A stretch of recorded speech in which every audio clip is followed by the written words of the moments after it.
So welcome to market शाला। मैं हूं सोमनाथ दास और आप देख रहे हैं हमारा यूट्यूब चैनल मार्केट शाला, जहां पे कि हम आपके लिए लेके आ रहे हैं क्या, वैल्यू इन्वेस्टिंग विथ टेक्नो फंडा एनालिसिस।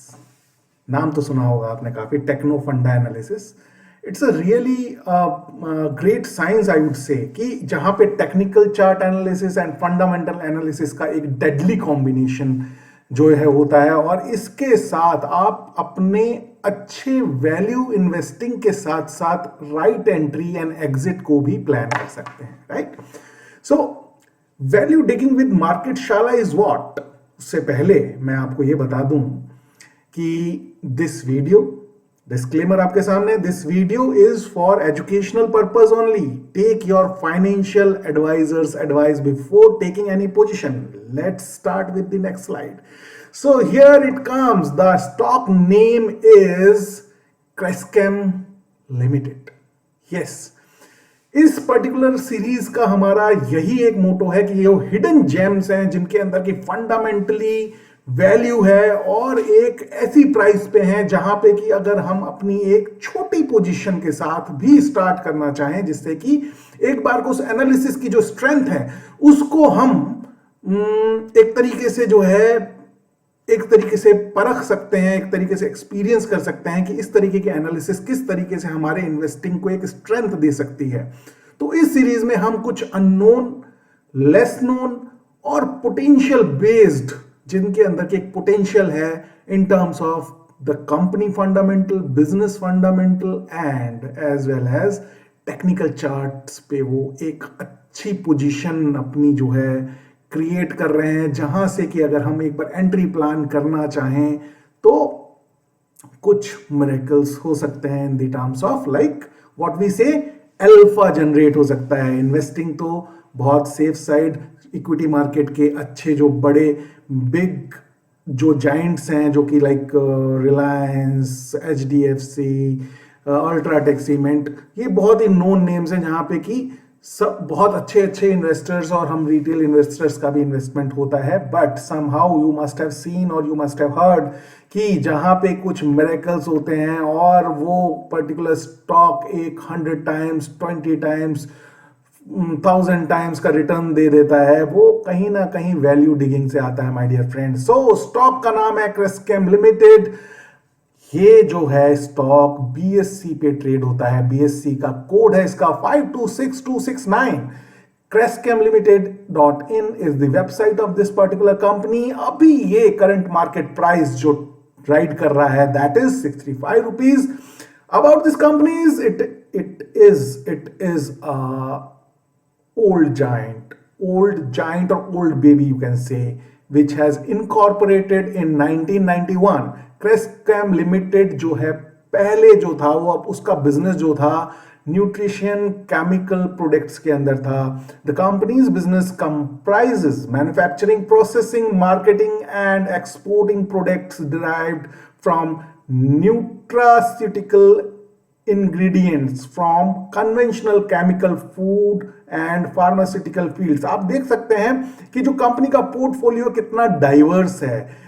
वो लोग सबसे पहले केमिकल न्यूट्रिशन केमिकल प्रोडक्ट्स में थे, उसके बाद जो है उन्होंने न्यूट्रास्यूटिकल इंग्रेडिएंट्स से conventional chemical, food and pharmaceutical fields में भी अपना एक्सपोजर बनाया। The company's products are used in health food industry like personal care products and as speciality chemical ingredients as well. So एक कंज्यूमर का जो एक story है, कंजम्पशन जो स्टोरी है, जिसमें कि इंडिया एक डेवलपिंग कंट्री के साथ एक अनलिमिटेड ग्रोथ पोटेंशियल के साथ आगे बढ़ रहा है, तो एक कंजम्पशन स्टोरी इसमें प्ले हो सकता है। आइए चलते हैं नेक्स्ट स्लाइड पे, जहां पे कि कुछ इंपॉर्टेंट रेशियोज को हम बात करेंगे। Market cap is just 19.5 crore. कुछ के लिए ये हो सकता है कि मैटर ऑफ कंसर्न और कुछ के लिए ये matter of what we can say the matter of opportunity we can call it, right? क्योंकि मार्केट कैप तभी बढ़ता है जब शेयर का प्राइस बढ़ता है, शेयर की वैल्यू बढ़ती है और ऑटोमेटिकली वो जो है मार्केट कैप इंक्रीज होना शुरू हो जाता है। राइट। तो जनरली कुछ एनालिस्ट्स जिनका अपना थॉट प्रोसेस है कि 500 से 1000 करोड़ तक के कम से कम मिनिमम जो स्मॉल कैप्स स्टोरीज हैं उनके अंदर हमें जाना चाहिए, क्योंकि कम मार्केट कैप के साथ इसको मैनिपुलेट करना इजी हो जाता है, that's why. But it doesn't mean कि ये स्टोरीज काम नहीं करती, क्योंकि कहीं ना कहीं बहुत छोटे माइक्रो कैप जो स्टोरीज हैं वो आगे जाके स्मॉल कैप से मिड कैप से लार्ज कैप में कन्वर्ट होती हैं, अगर स्टोरी में दम है तो और बिजनेस में दम है तो। इसका high and low 135 is the high और लो इज 154.6 रुपीज। स्टॉक का पी 19.3 जो कि इंडस्ट्री के पी से लगभग 10 पॉइंट्स नीचे है, जो कि 29.9 है।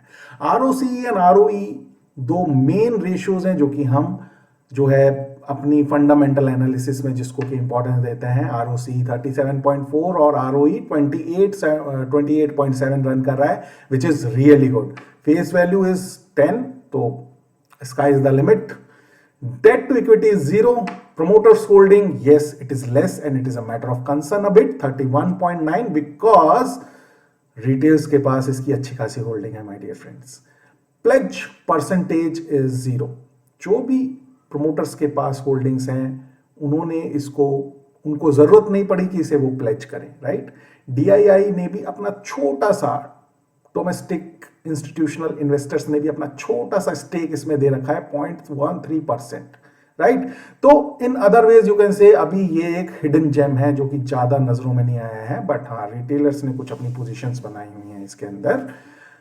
Sales growth versus sales growth 3 years, sales growth 5 years versus sales growth 3 years versus profit growth, इसको हम कैसे एनालाइज करते हैं। 5 साल की जो सेल्स ग्रोथ है वो अभी शो हो रही है आपके सामने 200 and I mean to say sales growth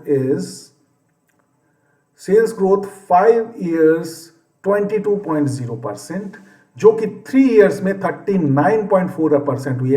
यानी कि 5 साल का जब सेल्स ग्रोथ को आप कंपेयर करेंगे 3 years के सेल्स ग्रोथ के साथ, इसमें एक्सपोनेंशियल इंक्रीज है, right.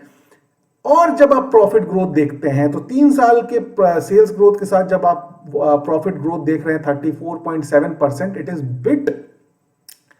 Bit less as compare to 3 years sales growth. तो इसका मतलब इसके अंदर पोटेंशियल है अपने पी एक्सपेंशन का, अपने जो वैल्यू है इस पर्टिकुलर स्टॉक की, इसको इंक्रीज करने का पोटेंशियल है, क्योंकि as compare to sales growth अभी भी प्रॉफिट ग्रोथ जो है सेल्स ग्रोथ से नीचे चल रहा है। जनरली आप देखेंगे जो स्टॉक्स जो है आपके हाथ से या फिर आपके वो पर्टिकुलर जो एक वैल्यू डिगिंग करते टाइम जो एक एक्सपेंसिव हो जाते हैं, तो उनका जो प्रॉफिट ग्रोथ है as compare to sales growth जो है ज्यादा रहता है, लेकिन यहां पे भी पोटेंशियल है आगे बढ़ने का। PG ratio, price earning growth ratio is 0.47। Yes, हम सबने सुना होगा, आई थिंक जो थोड़ा बहुत फंडामेंटल एनालिसिस करते हैं, इट शुड जनरली जो है ये प्रेफर किया जाता है 1 या उसके आसपास होना चाहिए। तो हाँ, प्राइस टू अर्निंग ग्रोथ जो रेशियो है काफी फेवरेबल है, और जैसे जैसे जो है ये जो है एक हिडन जेम से जो है एक इस तरीके का जेम बनेगा कि जिसके अंदर की अगर ये बनता है कि जिसमें कि इन्वेस्टमेंट, इंस्टीट्यूशनल इन्वेस्टमेंट आना शुरू हो, डीआईआई का थोड़ा सा और जो है एक्सपोजर बढ़े, एफआईआई की जो है ये रडार में आए, और एक जो है डिमांड एंड सप्लाई के साथ इसकी जो है वैल्यूएशन जो शेयर की है वो बढ़ने से जो है इसका पीजी रेशो इंक्रीज होगा, और एक बार 1, 2, 3 के ऊपर पहुंच गया तो फिर वो जो है फिर वही एक्सपेंसिव स्टॉक की कैटेगरी में आने के पूरे चांसेस हैं। तो ये थे रेशियोज जो कि हमने डिस्कस किए। अब देखते हैं अदर इंपॉर्टेंट फैक्टर्स जो मैं आपके सामने शेयर करना चाहता हूं। सबसे पहले आप देखिए पिछले 5 साल का operating profit which is gradually increasing. -0.9 March 2019 में इट वाज -0.16, देन मार्च 20 में it became positive 0.56, March 21 it became 0.67, then March 22 it became 0.75, 23 it became 0.82 and now it is more than 1 my dear friends, 1.2. net profit देखिए, it was in negative category 5 years back, right, or 4 years back, minus 0.17. Then it became 0.44, 0.57 and 22.57 again. Then it became 0.69 and now it is at 1.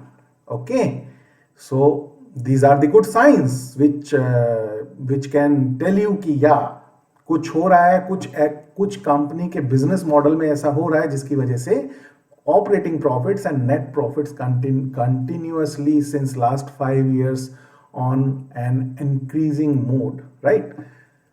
Second, ये जो second table आप देख रहे हैं, net cash flows last 5 years.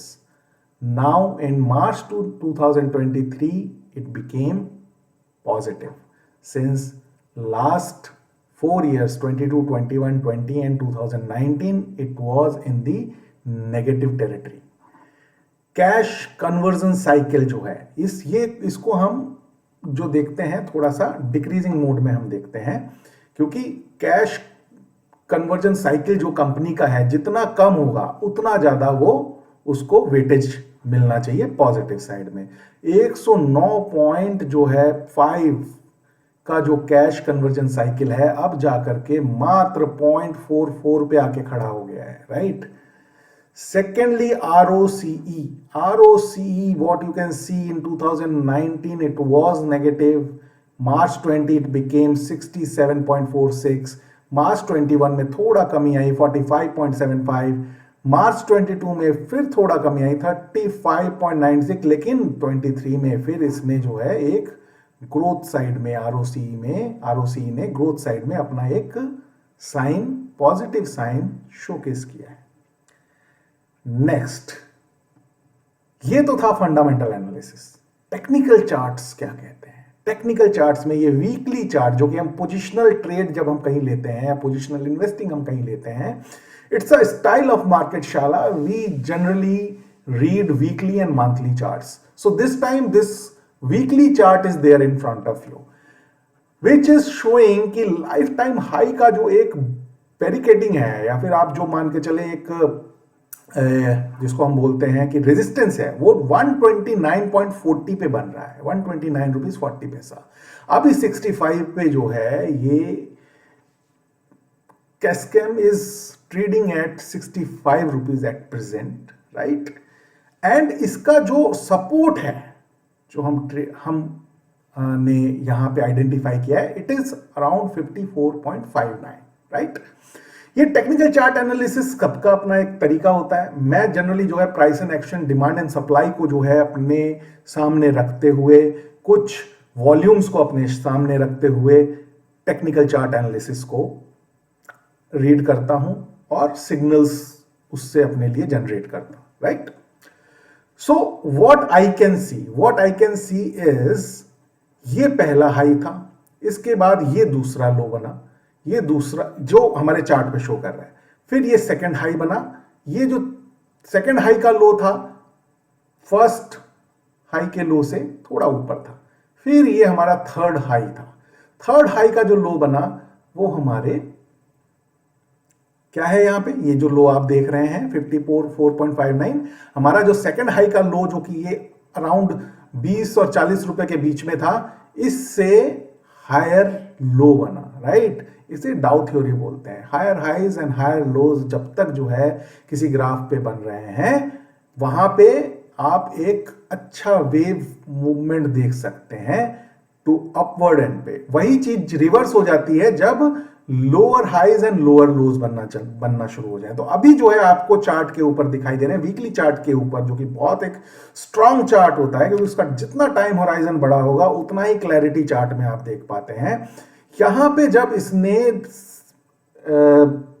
Last to last high जब ये बनाया था अराउंड 80 एंड 100 के बीच में, तब जो इसने लो बनाया वहां से जो है इसने बहुत जबरदस्त तरीके से, ये देखिए वॉल्यूम, जहां मेरा कर्सर अभी जो है रोटेट कर रहा है, वहां से वॉल्यूम के साथ ये बहुत तेजी से आगे बढ़ा और वहां से जो है जो शॉर्ट टर्म ट्रेडर्स थे, शॉर्ट टर्म इन्वेस्टर्स थे, उन्होंने बिकवाली करी। लेकिन आप ये देख रहे हैं, ये एक जो है कर्व्ड जो एक ड्राइंग यहां पे बना हुआ है, ये इसलिए बनाया है, ये शो करता है राउंडिंग बॉटम। और जो ये राउंडिंग बॉटम बना रहा है, ये जस्ट जो है इससे पहले का जो हाई था 129.40 से पहले का हाई जो था 80 से 100 के बीच में जो ये बना था, उसका जो बॉटम, उसका जो लो बना था, उससे जस्ट ऊपर जो है ये राउंडिंग बॉटम शेप बना करके फिर ऊपर जाने की तैयारी कर रहा है। हालांकि अभी जो है दो दो मूविंग एवरेजेस आपको सामने दिख रहे होंगे, बट ये कोई ट्रेडिंग कॉल नहीं है माय डियर फ्रेंड्स।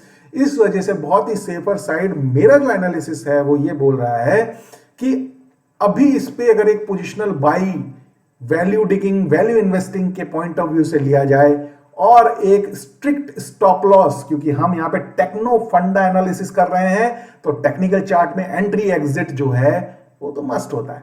55 रुपए के नीचे जिस भी हफ्ते में ये क्लोज दे, दोबारा मैं बोल रहा हूं, 54 रुपए के नीचे जिस भी हफ्ते में ये क्लोज दे, एग्जिट ले लेना है, लॉस बुक कर लेना है। और इसका मिनिमम टारगेट जो मुझे दिख रहा है that is 129 rupees, which is the last high. लेकिन क्योंकि ये value investing and value digging with market शाला है, थोड़े से जो है सेटिस्फाइड होने वाला ये सीरीज में जो हम स्टॉक्स लेके आएंगे उसमें थोड़े से सेटिस्फाइड होने से काम नहीं चलेगा। इसमें जब तक फंडामेंटल स्ट्रेंथ रहता है, जो कि क्वार्टर ऑन क्वार्टर बेसिस पे जो रिजल्ट्स आते हैं उसके थ्रू हमको एनालाइज करना पड़ेगा, एज वेल एज ईयरली जो रिजल्ट्स आते हैं उनको जो है कंपेयर करना पड़ेगा। और फिर हम देखेंगे कि चार्ट क्या कह रहा है, यानी कि भाव भगवान छे वाला जो कहावत है ना, वो सच में बहुत ही डेडली कॉम्बिनेशन है उसका। अगर हम फंडामेंटल्स के साथ, कंपनी के फंडामेंटल्स के साथ उसका अगर हम एक कॉम्बिनेशन क्रिएट कर लेते हैं तो उससे बेहतरीन कुछ और हो नहीं सकता है।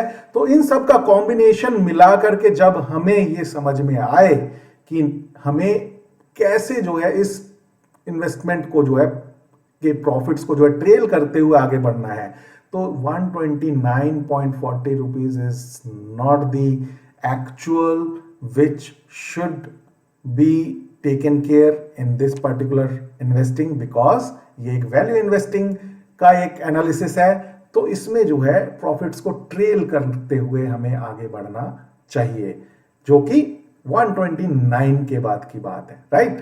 तो इस हफ्ते का, आई डू नॉट नो ये हफ्ते का है कि महीने का है, क्योंकि जब भी कोई अच्छा बेहतरीन स्टॉक मेरे नजर में आएगा जिसका कि मैं initially fundamental analysis with value potential के साथ और एक अच्छा टेक्निकल चार्ट एनालिसिस के साथ कॉम्बिनेशन बना पाऊंगा, तो फिर मैं आपके सामने आऊंगा।